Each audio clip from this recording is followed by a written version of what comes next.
Thanks for everybody for joining us. Coach Heupel will make an opening statement, and then we'll take questions as usual. Please hit the raise your hand function, and please keep your line muted until we called on you. Coach?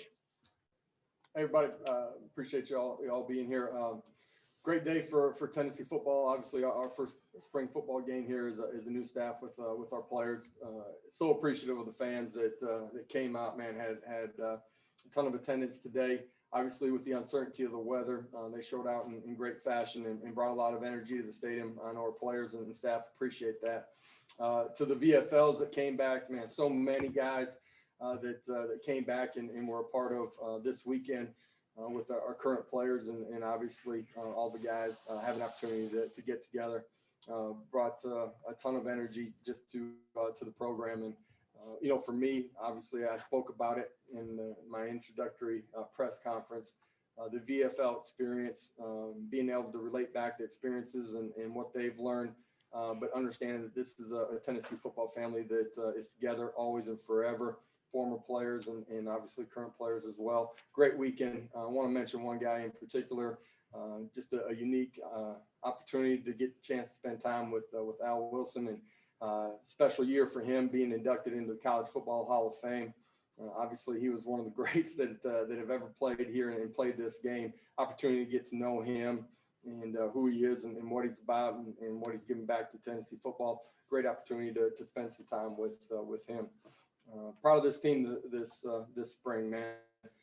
In the short amount of time that we've been here as a coaching staff, the growth that they've shown, the accountability that we're learning how to have every single day, the accountability to themselves, but to each other here is really important. Proud of where we're at and where we have an opportunity to go.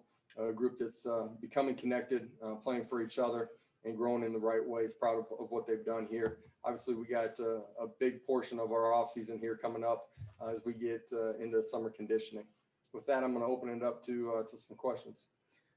We will start with David Ubben, and then we'll go to Austin Price. Josh, I was wondering if you could go through individually from Hendon and Brian and Harrison and compare what you saw from them today compared to what you saw from them over the course of the spring. Tough to do that individually here, just with the rotation of how the game unfolded. To piece together all of that, I think would be unfair from my recollection of what they actually accomplished during the course of the game in each drive. I thought this is a total group effort. They've come a long ways in the last 14 days leading up to today. I think, if you break it up, spring ball up into thirds, every 5 practices, man, you've seen exponential growth from all of them in their command of what we're doing, the ability to recognize signals, get lined up, get their eyes, feet in the right place, be accurate with the football. I think the last, 3 or 4 practices have been all of theirs best practice. I thought they played really efficient today. There are a couple times need to get rid of the football maybe a little bit quicker if they're in a real live situation. I think some of that's a little bit tough to judge when you're not live as well. But did a really good job of taking care of the football besides the one pick where Burrell makes a great break on the football and turns it into 6 points and a momentum-changing play right there. But proud of what each of them have done this spring and thought they operated really well today. They all had great composure out there. Coach, you're now through your first spring. Maybe kind of take me through or take us all through like where you thought you were coming in and maybe where you think you are coming out, more specifically with the skill guys on offense, running backs and receivers. Now you've seen these guys for 15 practices. What's your overall thoughts on those two groups? Yeah, I thought we had very little understanding of how it is actually going to transcend and how the game's going to be played out. When we first started spring, you go into your first spring scrimmage, they operated and handled some things really well, but there's still an uneasiness and not quite comfortable in what you're doing. Today, I thought our skill players probably had their best day as far as operation in command and control in what they're doing, being in the right spot, quarterback and wide receiver being in the same spot. As far as what they're seeing from the defense and being able to sit in holes, run versus man, and be in the right place. I think we're going to continue to get more and more efficient in the pass game as we go through the summer and through training camp, obviously. Got a long ways to go, but you saw some really positive things. You saw guys on the perimeter make some competitive plays, and obviously the game ends with a huge play from Tillman down the sidelines. I think all of those guys are starting to gain a lot of confidence in what we're doing, but then how they can operate and how they can grow as a player.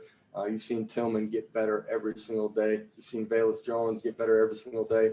Jalen Hyatt, who was out in the early part of spring, just nicked up a little bit, man. The last 2-3 practices has really gained a great grasp of what we're doing. There's some playmakers out there, and we obviously got to continue to develop them. But that group's gotten better. The running back position, we're starting to learn how to play with pad level. They've done a great job of taking care of the football all spring long. They've gotten better in their pass protections. Nowhere near where we need to be, depth at that position, but I think we got an opportunity to continue to grow and develop it. Mike Wilson and Vince Farrar. Yeah, Josh, do you expect any movement at the quarterback position with either players coming or going after the spring? And I believe you said at some point you expected a resolution with the Stokely Hall incident by the end of spring. Has that been reached at this point with those guys who were suspended? Don't have anything final on that situation. As soon as we do have something finalized, you guys will be notified of that. I think the quarterback position, just along with every position inside of or on your roster, with the transfer portal and where we're at, you have an opportunity to continue to add guys into your program here as you get, towards the end of this semester and lead into May before you guys are back working out when you start summer workouts.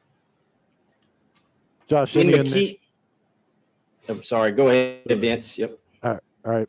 Josh, any early takeaways from your vantage point today before the tape on the line of scrimmage, offensive and defensive lines? I thought there was some back and forth on that. I thought offensively we were able to get some things going in the middle portion of the game, scrimmage with the run game. I thought, the 1D in particular did some things, changing the line of scrimmage early in the scrimmage today.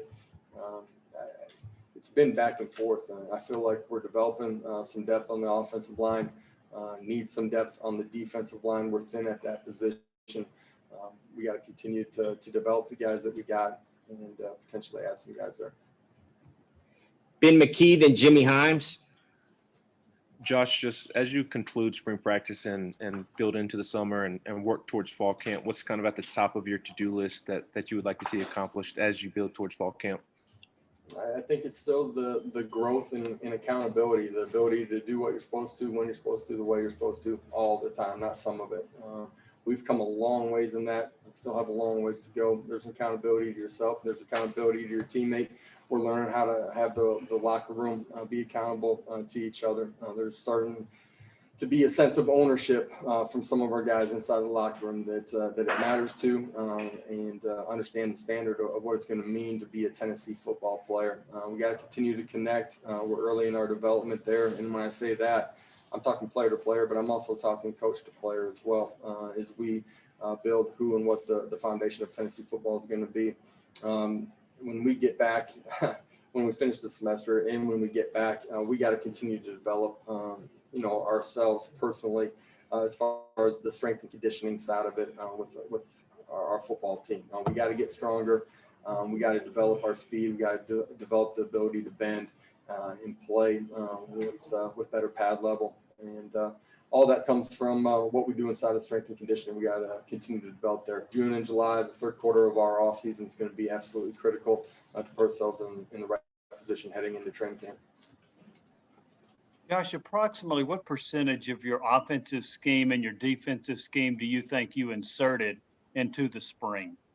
We've got a lot of football left to put in and give our kids, a certain percentage. We're nowhere near, our complete playbook here on either side of it. Thought we did some really good things, fundamentals and technique on the special team side of it, but there's a lot of our scheme that's still got to be implemented there as well. Gentry Estes and then Gustavo. Yeah. Hey, Josh, you've talked a lot about positivity, even among your staff, what you've wanted in terms of coaching guys up at practice, that kind of thing. How important did you feel like this approach was to build confidence in players in the program and the circumstances that you inherited here? I think it's important that you set a clear standard with your players so they know what to expect inside of your building every single day. And then you got to be really clear that you're going to hold that standard true and that there's consequences when you don't things right. At the same time, your interaction with your players has to be consistent, and the message has got to be positive here as we build us all coming together. And it doesn't mean that you're not real with your team. I think that's the exact opposite of it. Because of those relationships, you get a chance to be really true, really real in what you see and where you need to go. And because of the connection that you have with those players, they're going to accept that and understand that you have their best interest at heart. That's on the field and off of it as well. Coach, how much do you think, today's showcase translate what you guys practice throughout those spring practices? I think, there's times that, the back half of your spring ball isn't your best half, where your kids aren't as focused. They're trying to remain healthy. Their competitive spirit changes. Really proud of this group because that's the exact opposite. We got better every single day. Our competitive spirit became more and more consistent in how we approached every day, every rep. We got better the last third of spring ball. And, today there was great effort out there. A lot of things that we'll learn from as well. But our kids are excited about what we're doing on and off the field. I think they believe in each other and believe in this coaching staff. It gives us an opportunity to continue to grow as we go through this summer. Rob Lewis, then Nicholas Hill. Coach, are you leaving spring practice with any kind of a pecking order at quarterback, do you think, or is it just wide open going into summer? Yeah, it's wide open. I've been through enough quarterback battles as a player or as a coach to know that there's so much time as you leave spring ball. We've had 15 practices. We're going to have a lot more than that when we get to training camp. But they get a chance to sit back now and kind of redigest everything that's gone on this spring. Get a chance to go through some installs this summer. They get a chance to coach it, own it a little bit on their own. They get a chance to learn from the mistakes, and they have an opportunity to come back a much better and different football player by the time that they get to training camp. You got to allow your players to grow through this offseason. I think that's important at the quarterback position, but it's true everywhere. And you got to judge players for who they are today, not where they were yesterday. You got to give kids an opportunity to make that movement during the June and July process. And just what did you think of pace of play today? I thought our kids played efficient, just ball mechanics and getting their eyes back and being able to get lined up. I think we've come a long ways in 15 practices, got a long ways to go, but there's a lot of things to like. Our kids are accepting and hearing the details of what we want to do and how we want to do it.